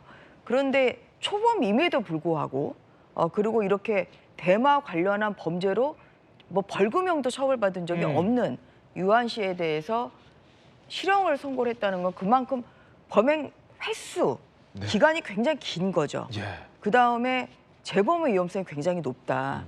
지금 뭐 판결 선고 이후에 이제 나오는 걸 보면 2021년부터 이제 주위에서 뭐 이런 것을 자제하라고 그렇게 얘기를 하는데도, 그러니까 의료진이 과다 투약의 위험성을 경고를 했음에도 불구하고 이것을 듣지 않고 계속적으로 지속적으로 또 이 프로포폴이나 대마 또 흡연을 했고, 그런 것이 너무 이제 이 범행 기간도 길고 횟수도 길다. 그렇기 때문에 본인이 또 잘못을 인정을 하고 있지만 재범의 위헌성이 크기 때문에 실형을 선고한 그런 가장 중요한 이제 그 이유는 범행의 기간이 길고 횟수가 많다. 죄질이 안 좋다 이런 그렇기 지표도 때문에 있었어요. 그렇기 때문에 그것이 바로 이제 죄질이 안 좋은 거죠. 그래서 제 기억으로도 연예인 중에서 이러한 범행으로 법정 구속이 된 사례는 기억이 나지 않을 정도로 예, 그렇게 굉장히 이례적인 그런 판결이고 이걸로 인해서 이제 사회에 주는 메시지는 정말 마약 범죄가 청소년들에게도 그렇게 또 침투가 될 정도로 굉장히 요새 많아지지 않았습니까? 그래서 이러한 그 유명 연예인인 유아인 씨의 이런 법정 구속을 좀 보면서 일반인들도 경각심을 가지고 또 이런 범행을 혹시 하려는 그런 사람들에게도 강한 그런 메시지를 주는 뭐 이런 판결이라고 생각을 하고 있고요. 재판부가 네. 그냥 실형을 선고하는 것과 법정 구속을 그렇죠. 내리는 것은 어떤 차이가 있나요? 굉장히 그 중요한 말씀을 해주셨네요. 왜냐하면 조국 의원 같은 경우는 2심에서 징역 2년이 선고가 됐어요. 그러니까 실형 선고와 법정 구속은 또 굉장히 차이가 많이 납니다. 그런데 조국 교수는 2년 실형 선고를 하고도 법정 구속을 안 했어요. 그래서 이분이 결국은 이번에 또 22대 그 비례 정당을 만들어서 국회의원 선거 또 출마해서 당선이 되지 않았습니까? 그래서 또 실형을 선고하는 것과 법정 구속을 하는 것도 굉장히 질적인 차이가 있는 거죠. 이런 면에서 법정 구속까지 보통 이제 실형 선고를 하지만 그래도 뭐 더 반성할 기회를 주겠다. 뭐 이런 걸 이유로 해서 법정 구속을 안 하고 실형을 선고하지만 법정 구속 안 하는 그런 경우들도 있을 수 있거든요. 그런데 이번 그 재판부에서 실형 선고에 얹어서 바로 이제 법정 구속을 했다는 것은 그만큼 유아인 씨의 그 범행이 굉장히 죄질이 무겁고 또 이 불구속 기간 동안에 또 뭐 예를 들어서 또 재범을 할 수도 있고 이 불구속인 상태에 있기 때문에 그래서 사회로부터 격리할 필요성이 있다. 특히 마약 범죄는 굉장히 이게 중독성이 있는 것이라 그래서 더 뭐 재범의 이러한 유혹을 느낄 수도 있거든요. 그래서 사회로부터 격리가 좀 필요한 상황으로 재판부가 본 것이 아닌가 그런 생각이 듭니다. 예, 유아인 씨의 지난해 3월, 지난해 5월 이야기 한번 들어보시겠습니다. 저의 일탈 행위들이 누구에게도 피해를 끼치지 않는다 그런 식의 자기 합리화 속에서 그런 잘못된 늪에 빠져 있었던 것 같습니다. 증거인멸과 관련해서 전혀 사실과 다르다고 말씀드렸고 제가 밝힐 수 있는 모든 진실 그대로 밝혔습니다. 후회 없으십니까? 마약한 거에 대해서? 후회하고 있습니다. 한 말씀만 부탁드립니다. 자, 결국 뭐 바로 그 법정에서 구속이 됐어요. 김용주 의원님. 네. 이것이 사실 경고하는 바는 사회 일각에서 만연해 있는 마약 범죄 사범들도 적발 시에는 강하게 법정 구속될 만큼 처벌될 수 있다라는 어떤 사회적 경종이기도 할 것 같아요. 네. 어떻게 보십니까? 저는 뭐 사회적 경종이라고 하는 측면이 하나 있고요. 네. 또 하나는 한편으로 보면 유아인 씨한테는 굉장히 그 치명적인 정신적인 충격을 준 본인은 그렇게 아마 변호사라든지 이런 거는 뭐 집행유예로 빠져나올 것이다라고 생각했을 수도 있는데 바로 실형이 떨어지더라도 법정 구속됐다는 것은 굉장히 충격적인 사실임에 틀림없습니다. 그럼에도 불구하고 재판부가 고려했던 것은 80시간 약물 치료 명령 이런 게 있거든요. 오히려 차라리 1년 동안 감옥에 가 있다는 생각보다는 사회적 정리를 통해서 이 중독 상태를 벗어날 수 있는 좋은 기회를 줬다. 한편으로는 먼 훗날 유아인 씨는 차라리 이 재판의 이러한 결과들이 본인을 더 살렸다. 그렇게 수뢰할 수 있도록 생각해 줬으면 좋겠다는 생각입니다. 그렇군요. 그렇지 않으면 또 뭐 집행유예로 다니면서 슬슬 또 다시 재발할 염려가 많기 때문에 차라리 딱 아마 그러면 감옥에서도 특히 마약 관련된 범죄자들이 많이 있는 치료가 되는 그런 감옥으로 보내질 거예요. 그러면 이 기간 동안은 작심을 하고 중독 상태를 끌어내는 의지를 가지고 1년을 잘 버티면 남아있는 인생 동안은 오히려 이 기간이 굉장히 그 재판부에게 감사해야 되는 기간이 될 수도 있겠다. 그렇군요. 그런 생각을 합니다. 이게 유아인 씨에게 장기적으로 보면 유아인 씨에게 득이 되는 유아인 씨를 위한 조치일 수도 있다라는 말씀도 고개가 끄덕여집니다. 뜨거운 소식 함께하고 있습니다. 마약은 절대 안 됩니다, 여러분. 두 번째 소식 만나보시죠. 10월 1일을 국군의 날을 임시 공휴일로 제정했습니다. 이렇게 되면 10월 3일 개천절과 10월 1일 국군의 날 모두 휴일로 지정이 되게 됩니다. 국무총리의 이야기 들어보시겠습니다. 정부는 올해 국군의 날을 임시 공휴일로 지정하여 국가 안보의 중요성에 대한 국민적 관심을 높이고 우리 국군의 역할과 장병들의 노고를 상기하는 계기로 삼고자 합니다. 10월 2일 가운데 끼어 있는 평일을 휴가를 하루 쓰시게 되면 이게 황금 연휴가 됩니다. 함께 보시죠. 자, 이렇게 되면 어떻게 되냐? 10월 1일이 임시공휴일로 지정이 됐고 10월 3일 개천절, 그 다음 주 10월 9일 한글날도 있네요. 휴가를 어떻게 쓰냐에 따라서 월수 휴가 쓰면은 28, 29, 31, 2, 3 쭉 휴가가 됩니다. 그리고 만약에 월수, 금, 월, 화 휴가를 쓰게 되면 최장 며칠이죠? 12일, 그 뒤로까지 12일 휴가도 가능해지는 이 굉장한, 하지만 돌직구쇼는 다 방송이 됩니다. 네, 기쁜 소식이죠. 돌직구쇼는 방송을 한다. 네, 기쁜 소식과 또 함께 전해드리고 있는데요. 그런데 이 국군의 날 임시공휴일 제정 시도를 두고 민주당 일각에서는 친일 공세도 있었습니다. 10월 1일이 국군의 날이라서 임시공휴일을 제정하는 걸 수도 있겠으나 혹시 조선 총독부 설립일이라 그러는 거 아니냐라는 친일 공세가 민주당에서 나왔었습니다. 강덕구 의원, 10월 1일 임시공휴일 지정, 1910년 10월 1일 조선 총독부 설립일과 겹치는 것은 우연이냐? 이때부터 용산에 주둔 중이던 일본군이 식민 지배군이 됐다. 정부가 역사의식이 있냐? 왜 10월 1일 국군의 날을 임시공휴일로 지정하냐? 그날은 조선 총독부 설립일인데. 라는 문제 제기가 지난달 26일 있었습니다. 정혁진 변호사님, 네네. 강덕구 의원 그 이후로 뭐 사과나 유감 표명 없었던 걸로 아는데 네네. 정부가 10월 1일 임시공휴일을 제정했어요. 네. 그럼 강덕구 의원 주장이 일치하려면 지금 다시 논평이 나와야죠. 네. 역시 정부는 역사 인식이 없다. 조선 총독부 설립일을 왜 임시공휴일로 제정하냐? 반대한다. 라는 추가 의견이 나와야 되는데 네. 여타 민주당에선 의견이 없어요.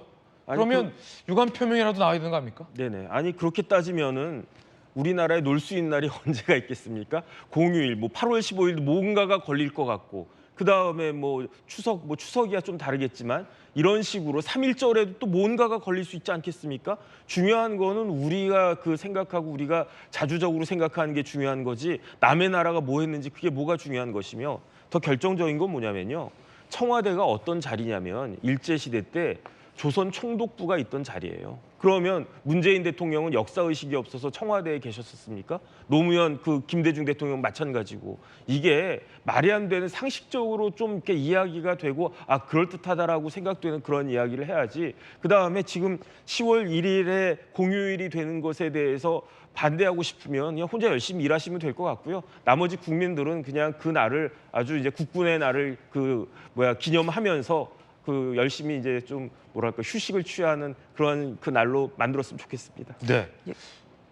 국군의 날이 처음 이제 공휴일로 지정이 된 게 아니라 1976년에서 90년까지 한 14년 정도 공휴일로 지정이 되다가 이제 공휴일이 이제 폐지가 됐던 거예요. 그러면 76년에서 90년 사이에 있었던 그 정부는 그럼 친일 정부입니까?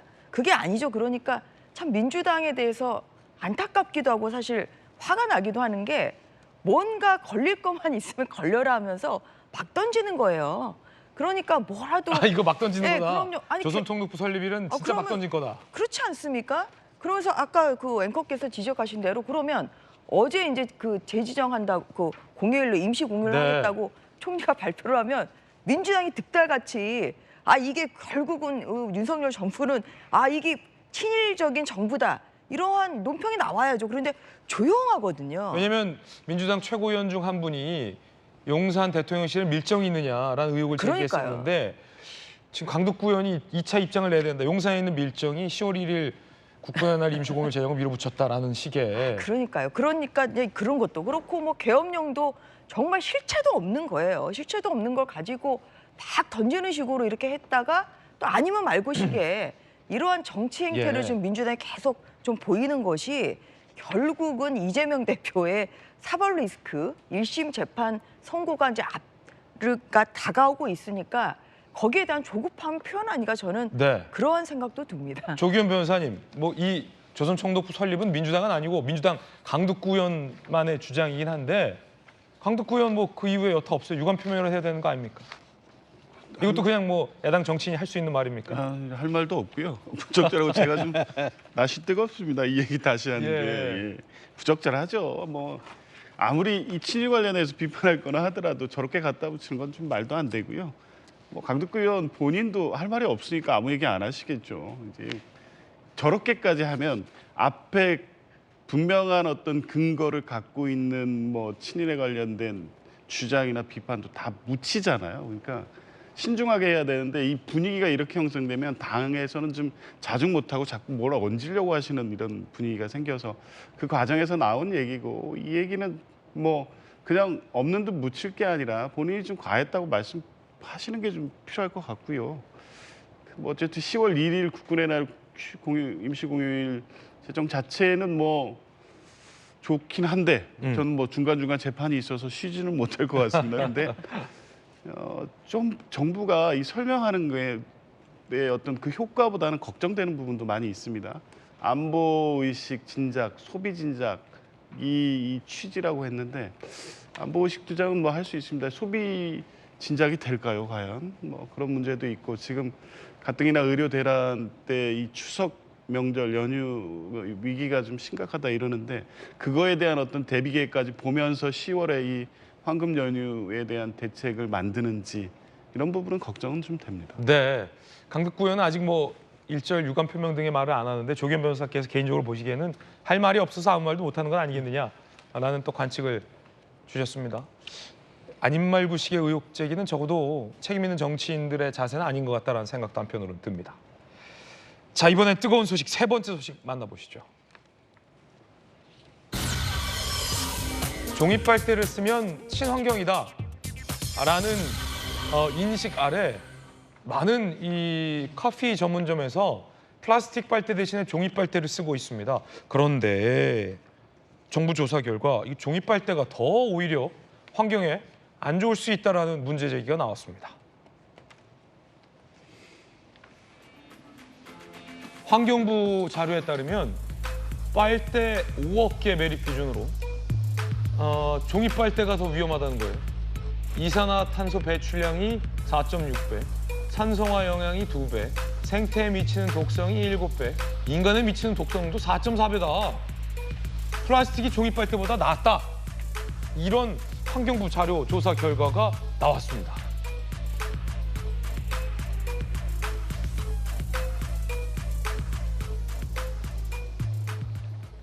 단순한 발상이었던 것 같아요.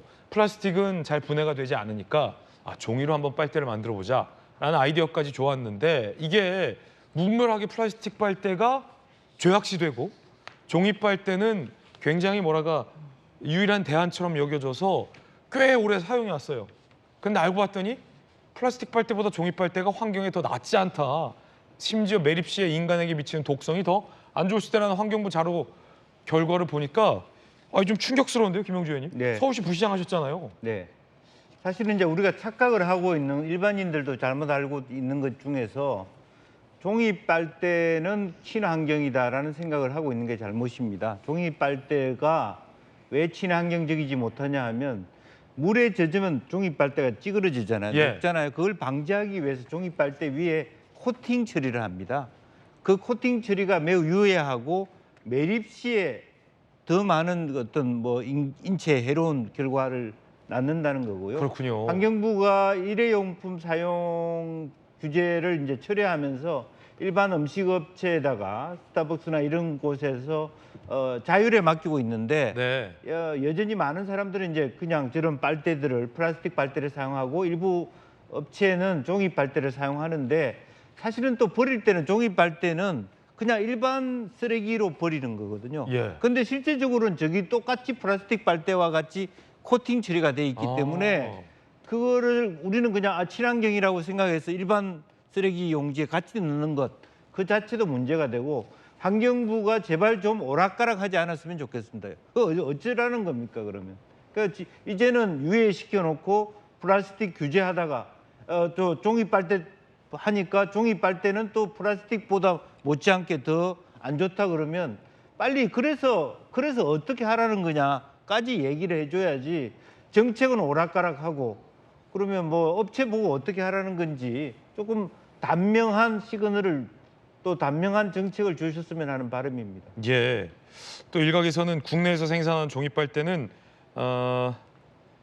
폴리에틸 프리 코팅을 하기 때문에 그렇게 위하지 않는다라는 뭐 업체들의 반말도 있습니다만 적어도 환경부가 발표한 자료에 따르면 플라스틱에 비해서 친환경적이라고 할 수 없다라는 얘기 상당히 충격적입니다.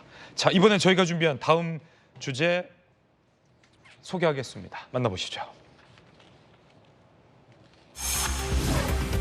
검찰총장 인사청문회에 나온 문재인 전 대통령을 향한 수사. 야권에서는 배은망덕이다. 그러자 여권에서는 수사를 왜 막냐라는 공세도 일고 있습니다. 자, 정청래 법사위원장의 이야기 들어보시죠. 문재인 대통령 가족 수사는 정치보복 수사가 아니라고 생각합니다. 자격도 되지 않는 사람을 중앙지검장, 검찰총장 승진시켰더니 지금 수사를 하고 있는 거죠. 저는 배은망덕 수사라고 생각합니다. 정치보복 수사는 아니죠. 보복할 자격과 지위에 있지도 않는 것 같아요. 좀 안심합니다. 공정하게 해야죠. 제 의견을 얘기한 겁니다. 저는 배은망덕 수사라고 생각하고요. 폐륜 수사라고 생각해요. 위원장께서 너무 편파적으로 아니, 위원장이 공정하게 하시라죠. 공정하게 하는 얘기예요. 법사위원장인데 김영주 의원님 네. 본인 이제 의견을 말하셨어요. 배은망덕 수사다, 폐륜 수사다 라고 규정을 하자 국민의힘 여당 의원들이 항의를 했습니다. 어떻게 보셨습니까? 네. 항상 뭐 상임위원장은 여야가 싸울 때 좀 자제시키고 예. 중재하는 역할인데 싸움을 시키는 상임위원장이에요. 아, 싸움을 오히려 붙인다. 예, 본 의제와 상관없이 지나치게 긴장도를 높여서 빨리 진행할 것도 늦게 진행시키는 그러면서 자기 나름대로는 자기 발언, 자기 이미지 메이킹을 하겠다는 뜻인데 어쩔 수 없이 민주당이 그 정청래 의원을 법사위원장을 시켰을 때는 뭐 저런 문제는 이미 그렇게 될 줄 알고 또 자제하면서 인내하면서 진행할 수밖에 없다 그런 생각이 들고요. 또 뭐 야당도 조금 그 참조해서 논쟁보다는 실질적인 민생을 위해서 빠른 법률 통과에 집중해 줬으면 좋겠다는 생각입니다. 예, 야당에서는 제2의 논두렁식이다라는 얘기도 나오고 있습니다. 그러자 여당에서는 수사를 왜 막으려 하느냐라는 반발도 나옵니다. 들어보시죠.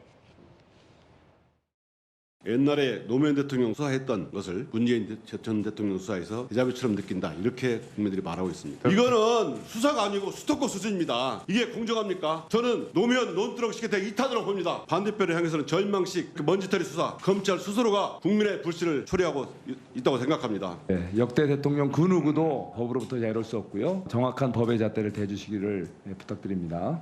어떤 수사를 가지고 제가 배은망덕한 수사다 하는 표현은 처음 들어봤어요. 수사를 은혜를 갚기 위해서 뭐 행사하거나 이런 겁니까? 오얏나무 아래에서 가끔 맨 수준이 아니고 오얏나무를 통째로 잘라가지고 배 가지고 들고 가는 범인이 있으면 빨리 붙잡아야죠. 여러분 어떻게 생각하십니까? 관건은 이 사위에게 지급된 월급이 이 장인을 향한 뇌물이 성립될 수 있느냐라는 겁니다.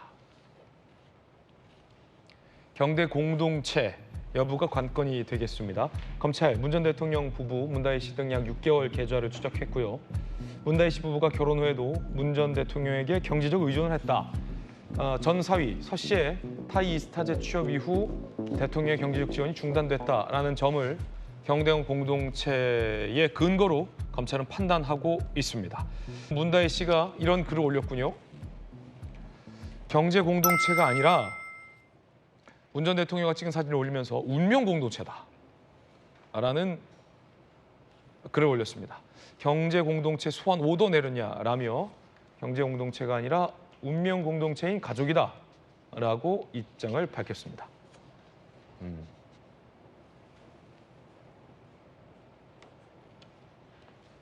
정혁주 변호사님, 네네. 검찰은 경제 공동체로 봤고요. 문다혜 씨는 이에 대한 반박인 것 같아요. 우리 운명 공동체다. 경제 공동체보다 더 센 그 공동체를 이제 들고 나와서 검찰에 비판한 걸로 보이는데 어떻게 보십니까? 문다혜 씨 입장도 나왔는데. 아니 그러니까 제3자 뇌물죄가 아니란 이야기예요. 단순한 경제 공동체를 넘어서 운명 공동체니까 나는 너고 너는 나다 이런 거 아니겠습니까? 아버지하고 딸하고 뭐 이렇게 굉장히 가까울 수도 있는 거 아니겠습니까? 그러니까 얼만큼 가까웠냐면요.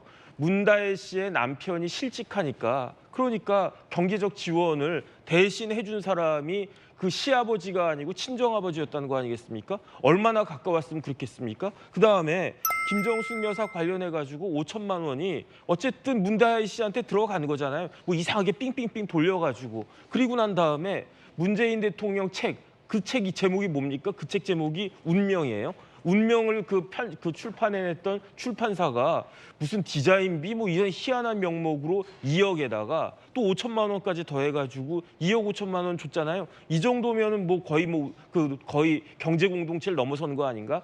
그 다음에 결정적으로 문다혜 씨가 어디서 살았습니까? 양평동 집에서 살았습니까? 뭐 어디서 살았습니까? 태국 갔다가 돌아온 다음에 청와대에서 같이 살았잖아요. 대통령 부부하고. 이 정도면은 뭐 거의 경제 공동체, 운명 공동체 그렇다라고 할 거고 이런 것들을 종합해서 이제 검찰에서는 단순히 이제 그 제3자 뇌물죄가 아니고 그야말로 그냥 단순 그 수뢰죄가 될 수 있다라고 판단을 한 것인데 그 부분에 대해서 문다혜 씨가 거의 인정한 것이 아닌가 저는 그런 생각이 듭니다. 예, 이재명 대표가 문 전 대통령을 엄호하며 한동훈 대표에게 항의했다 이런 대목도 나옵니다. 함께 보시죠. 지난 1일 여야 대표회담 중에 야당 인사에 대해 억지 수사하고 흠집내는 건 창피한 일이다. 이렇게 해서 무슨 정치를 하겠는가 라며 강력 항의를 했다라는 보도가 나오고 있습니다.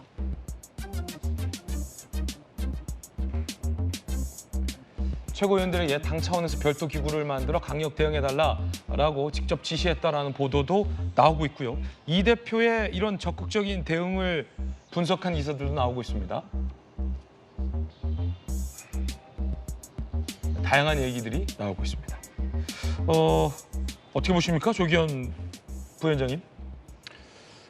당 차원의 대응이 필요하다고 판단할 수밖에 없는 것 같습니다. 왜냐하면 민주당 내에는 오래되긴 했습니다만 이 노무현 전 대통령에 대한 수사 과정에서 있었던 그때의 대응 그리고 결국에 이 비극적 결말에 이르게 되는 과정에 대한 일종의 트라우마 같은 게 있습니다. 그때 보면 노무현 대통령이 여기 국민 스포츠다라고 했고 검찰발로 나오는 모든 기사에 대해서 침묵하거나 같이 비판 대회를 동참하기도 했고 이제 고립시켰죠. 근데 이제 물론 과정에서 그때 수사도 마찬가지입니다만 주변을 탈탈 털어서 뭔가 비슷한 것만 나오면 비위, 비리, 범죄 뭐 이렇게 몰아서 결국에 파렴치한으로 자꾸 몰아가니까 거들 수도 없는 상황이 됐다고 자기 변명을 했지만 결국 그때 문제 제기를 정확하지 못한 것이 결국 노무현 대통령의 어떤 비극적 상황을 만들지 않았나 이런 부분이 있습니다. 근데 지금 상황도 다르지 않다는 인식이 분명히 있는 겁니다. 이 수사 국민의힘에서 왜 수사를 막느냐고 그러는데 언제 막았습니까? 고발된 지 벌써 4년이 넘었고요. 윤석열 정부 들어선 지도 2년 4개월입니다. 그때까지 지금까지 뭐 하다가 이렇게 대대적 수사를 하고 있느냐는 거고 지금 여러 가지 나오는 얘기들 중에 이게 이 사건의 실제 뇌물죄와 관련된 얘기들인가요? 다? 5천만 원 준 거는 임기 끝나고 2022년 7월이었고요. 부동산 중개해가지고 양평 집을 임대 사업을 했다는 거 이게 이 사건하고 도대체 어떻게 연결되는 거냐? 이거를 경제 공동체라는 법리에 부합하는 정황 증거로 만들기 위해서 이렇게 하나 본데 이런 내용들 자꾸 흘러나와서 결국에 뭔가 문제가 있고 왜 돈을 그렇게 거래했느냐 이런 식으로 해가지고 무슨 비리가 있는 것처럼 상황을 그렇게 만들고 있습니다. 지금 이런 상황이 이제 정상적인 수사라고 볼 수 없다는 거고 그것이 결국에 망신주기를 해서 국면을 전환하기 위한 정치적 목적이 있는 수사라고 보고 있는 것이고 이거를 그렇게 검찰의 수사만 따라가는 식으로 대응할 수는 없다. 그래서 당 차원에서 여러 가지 공식적인 대응을 하고 수사에 대한 문제 제기까지 직접 하겠다는 것이고요. 그러할 필요성을 우리 민주당 안에서는 과거 노무현 대통령의 사례에서 절감하고 있기 때문에 그때처럼 대응하지 않겠다. 이런 강력한 내부 분위기가 있는 것 같습니다. 네. 자, 김동연 경기도지사가 문재인 전 대통령이 절대 검찰에 출두하면 안 된다라고 주장했습니다. 그래서 추경호 국민의힘 원내대표는 법은 만인 앞에 평등해야 된다. 죄가 있으면 벌을 받아야 된다라고 밝혔습니다. 출석해야 할지 말아야 할지를 두고도 여야 간의 논쟁입니다. 함께 보시죠. 김동연 지사 같은 경우는 정권의 의도가 뻔하기 때문에 절대 검찰에 출두하면 안 된다라고 주장했고요. 추경호 원내대표의 이야기 한번 들어보시죠. 법은 만인 앞에 평등해야 합니다. 문재인 대통령 일가도 민주당 전 현직 국회의원들도 비리 의혹에 대해 성역 없는 수사를 받아서 진상을 규명하고 죄가 있으면 벌을 받아야 합니다. 이것이 우리 국민들의 일반적인 상식입니다. 전주현 의원님, 뭐 검찰 출두해라 마라, 뭐 이 논란도 펼쳐지고 있는데 어떻게 네. 보십니까? 이제 수사 추이를 좀 봐야 될 것 네. 같아요. 지금 그 문다혜 씨 관련 압수수색에 문재인 전 대통령이 피의자로 적시된 거다. 이제 이게 언론에 보도가 되고 이제 그러다 보니까 이제 민주당에서는 그러면 또 뭐 기소하겠다는 거야, 막 이렇게 반응을 좀 보이고 있는데 이제 수사라는 것이 하나하나 다 단계가 있는 것이거든요. 그래서 지금 이제 제일 문제가 됐던 것은 결국은 그 문다혜 씨의 전 남편 그 서모 씨가 본인의 전문성이 없음에도 불구하고 태국의 이스타 항공에 좀 취업을 했고 그리고 그 무렵에 또 이상지 그 이스타 항공의 그 창업주가 문재인 대통령의 인사권을 가지고 있는 중소기업진흥공단의 이사장으로 지금 취임한 거 사실 이것이 가장 핵심적인 것이죠. 그래서 이 인사가 보훈의 그런 성격인 것이냐 좀 이런 것이 가장 핵심적인 것이고 여기에서 지금 조국 전 그 당시에 민정수석이랄지 임종석 비서실장이 지금 조사를 받고 있지 않았습니까? 그러면은 결국은 이 최종 인사권자인 문재인 전 대통령에 대한 어떠한 형식의 수사는 저는 필요할 수밖에 없다. 그리고 그 수사를 하다가 보니까 뭉칫돈이 지금 김정숙 여사를 통해서 5천만 원이 문다혜 씨의 통장으로 들어갔다. 그러면 이게 대한민국이 법치주의 국가고 그리고 법 앞에 평등한 국가인데 그러면 전직 대통령이 이러한 것을 한 것은 그러면 검찰이 눈을 감아야 됩니까? 그건 아니죠. 그렇기 때문에 어떠한 그러한 비리나 부정한 흐름이 수상한 이러한 금전 거래 흐름이 나타났다고 하면 이것은 제대로 밝혀야 되는 것이 이것이 저는 공정한 그리고 또한 대한민국의 공정한 그 검찰의 역할이라고 생각합니다. 그래서 지금 이런 것을 하고 있는 거예요.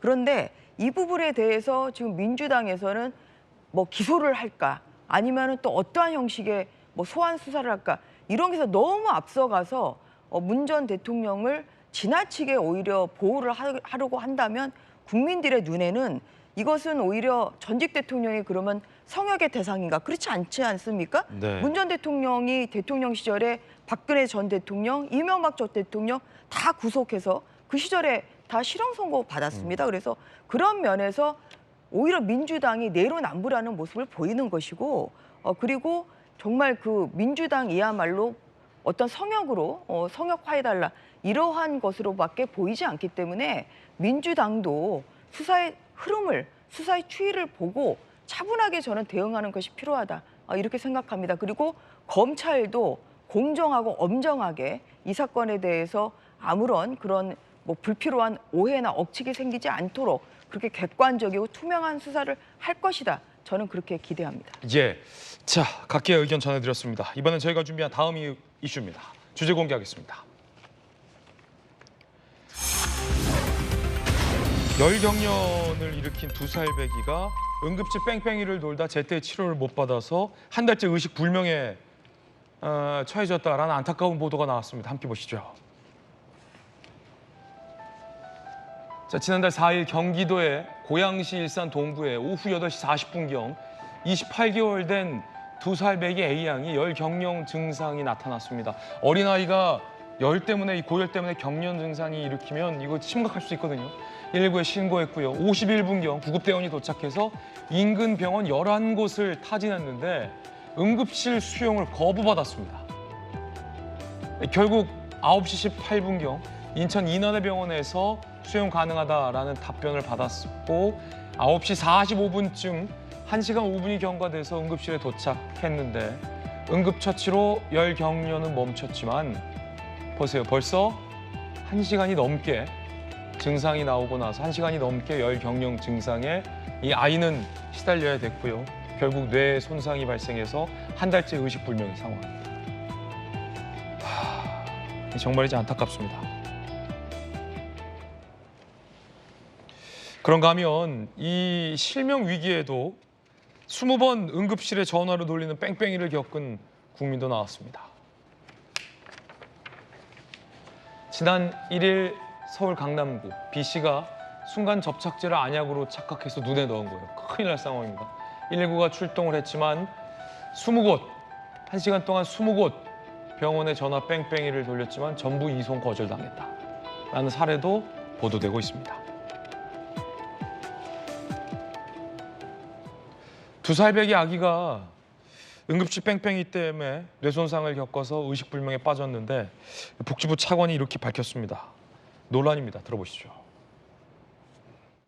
또 언급하신 그 보도 사례, 그 소아 사례는 저희도 이제 내용을 확인 중에 있는데 보니까 아마 8월 초에 일어났던 일입니다. 지금 한 달여가 좀 지난 상황인데 사실은 이제 그런 응급실 뺑뺑이 이런 사고는 최근 수년간에 계속 있었던 사례이지요. 그러니까 그런 일들이 없어야 하는데요. 그런 일들이 자꾸 반복적으로 발생을 하고 있는 것이 지금 우리나라 의료의 현실이고 그런 것들을 좀 근본적으로 개선해보자. 이것이 이제 의료 개혁을 추진하는 또 이유이고 내용이기도 합니다. 김영주 의원님. 네. 복지부 차관은 원론적으로 대답을 했겠죠. 응급실 뺑뺑이 현상이 수년간 있었죠. 그런데 이 2살배기 8월 초였잖아요.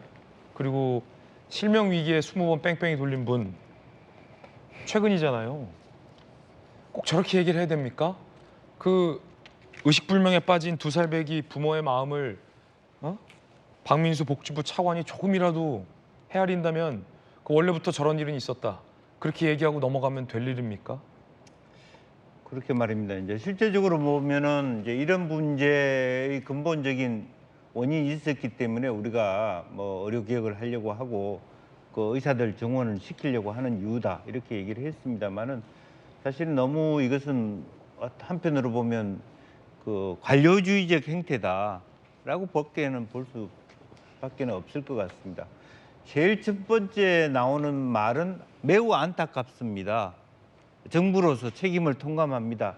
이런 말을 해야 되지 않겠습니까? 예. 우리나라 보건복지부 차관입니다. 안 그래도 사실은 의사들로부터 상당히 많은 강경하다는 비판을 받고 있고 국민의힘에서도 교체를 요구하는 그런 상태에 있는 분이 또 저렇게 얘기를 하는 것은 정말 교체 대상인 것만은 분명한 것 같습니다. 사실은 제일 중요한 건 뭡니까? 대통령이 왜 청와대에서 용산으로 나오겠다고 했습니까? 국민과의 소통입니다. 국민들의 목소리를 정부가 듣고 있다는 것을 느끼게 해주는 게 관료의 일차적인 책임입니다. 그게 구조적으로 현재는 어렵다 하더라도 이렇게 이 아쉬운 부분에 대해서 재발되지 않도록 한 번이라도 더 점검하겠습니다라고 답변을 줘야죠. 저 내용을 누가 모릅니까? 그러면 옛날에도 그랬으니까 지금 그런 것은 당연한 것이다. 그런 얘기를 어떻게 책임 있는 관료가 할 수 있겠습니까? 지금 그것이 정부는 뒷짐을 쥐고 앉아 있다는 방증이고 국회에서 여야가 모두 합쳐서 뭐 의료점검 체계 한다는 것 정말로 다시 한번 대통령실이나 복지부가 저런 안일한 대응 또 국민과의 사실은 불통을 스스로 표명하는 그런 대응 좀 자제했으면 좋겠습니다. 저희들은 6초 광고 보고 돌아오겠습니다. 잠시 후에 뵙죠. 예, 오늘 저희가 준비한 소식 모두 다 전해드렸습니다. 지금부터는 김진의 더 라방에서 오늘 못다한 이야기 시원한 토크 이어가겠습니다. 많은 참여 부탁드리겠습니다. 오늘 하루는 분명 어제보다 나을 겁니다. 좋은 하루 되십시오. 고맙습니다.